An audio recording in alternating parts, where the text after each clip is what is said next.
Assalamualaikum warahmatullahi wabarakatuh. Kembali lagi dengan saya Sela Syakila Syaputri. Kali ini kita akan membahas topik ke-11 tentang pengawasan. A. Pengertian pengawasan.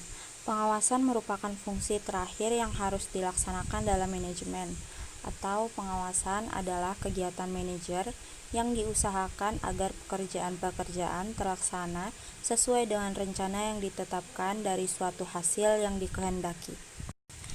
Menurut Harold Kohns atau Kyle O'Daniel, pengawasan adalah fungsi manajer yang merupakan pengukuran dan perbaikan dari pelaksanaan kegiatan-kegiatan daripada bawahannya agar supaya yakin bahwa sasaran-sasaran perusahaan dan rencana-rencana yang sudah dirancang dapat dicapai. Adapun menurut George R. Terry, pengawasan dapat diartikan sebagai suatu proses untuk menetapkan suatu pekerjaan apa yang sudah dilaksanakan, menilainya, dan mengoreksi bila perlu dengan maksud dan supaya pelaksanaan pekerjaan sesuai dengan rencana semula. B. Proses dasar pengawasan. Proses pengawasan meliputi 3 tingkat, yaitu yang pertama, establishment of standard atau menciptakan standar. Standar adalah suatu kriteria untuk mengukur hasil pekerjaan yang sudah dilakukan. Biasanya standar dibuat berdasarkan pada suatu kondisi atau kemampuan kerja yang normal. 2. Measurement or performance atau pengukuran atau penilaian pelaksanaan. Hal ini untuk mengetahui sampai berapa jauh perusahaan di mana bahan-bahan yang digunakan, tenaga buruh yang dipakai, jasa-jasa diberikan, dan barang-barang produksi. 3. Correction of deviation atau tindakan perbaikan dari penyimpangan-penyimpangan. Langkah ketiga ini tujuannya adalah untuk memperbaiki dan menyempurnakan segala kegiatan, kebijaksanaan, serta hasil kerja yang tidak sesuai dengan rencana atau standar. C. Standar pengawasan. Standar pengawasan dapat digolongkan menjadi 3 macam, yaitu yang pertama standar dalam bentuk fisik, yang kedua standar moneter meliputi standar biaya, standar modal, dan standar pendapatan. Yang ketiga standar abstrak atau intangible. Standar fisik adalah standar yang berhubungan dengan pengukuran non-moneter atau tidak mengenai uang atas pelaksanaan kerja. Standar ini adalah bisa pada tingkat operasi yang sebenarnya dari investasi atau dengan penghasilan atas investasi. Standar golongan terakhir adalah standar yang biasa digunakan untuk mengukur atau menilai kegiatan bawahan yang sukar diukur baik dengan bentuk fisik maupun dalam bentuk uang. D. Tujuan pengawasan atau pengendalian. Yang pertama, untuk mengetahui segala sesuatu apakah berjalan secara efisien. Yang kedua, untuk mengetahui segala sesuatu dilaksanakan sesuai dengan instruksi serta asas-asas yang telah ditetapkan. 3. Untuk mengetahui kesulitan-kesulitan, kelemahan-kelemahan, serta kekurangan yang mungkin timbul dalam pelaksanaan pekerja. E. Jenis-jenis pengawasan.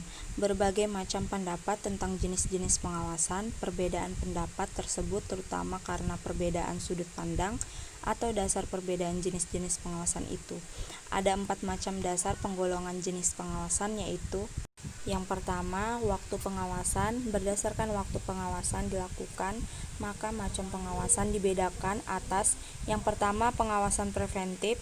Dimaksudkan pengawasan yang dilakukan sebelum terjadinya penyelewengan, kesalahan atau deviation.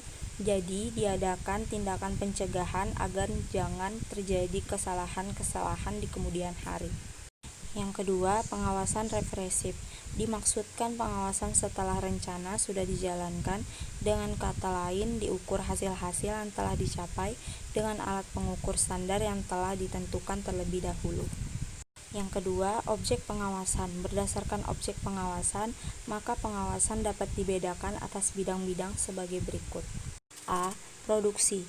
Pengawasan ini untuk mengetahui bagaimanakah kualitas dan kuantitas dari produksi. Maksudnya walaupun kita mengutamakan kuantitas, jangan sampai meninggalkan kualitas. B. Keuangan. Pengawasan ini dilakukan berkaitan dengan ongkos-ongkos yang mudah berubah. Pengawasan ini dapat ditujukan terhadap likuiditas perusahaan. C. Waktu. Pengawasan di bidang waktu dimaksudkan untuk menentukan apakah dalam menghasilkan sesuatu hasil produksi sesuai dengan waktu yang direncanakan atau tidak. D. Manusia dengan kegiatan-kegiatannya. Pengawasan di bidang ini bertujuan untuk mengetahui apakah kegiatan-kegiatan dijalankan sesuai dengan instruksi, rencana, tata kerja, atau masih perlu petunjuk yang lebih terperinci sehingga pelaksanaan kegiatannya lebih baik dan lancar. Adapun pengawasan mengenai orang dapat dilakukan secara yang pertama langsung, misalnya dijalankan oleh kepala bagian terhadap orang-orang langsung di bawahnya.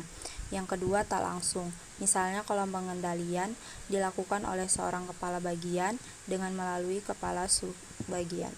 Menurut baseline, pengawasan berdasarkan objek dapat dibedakan atas yang pertama, administrative control, yaitu pengawasan mengenai gerak-gerik sikap, kelakuan, dan cara berpikir, atau dengan kata lain pengawasan administratif berurusan baik dengan tindakan maupun pikiran.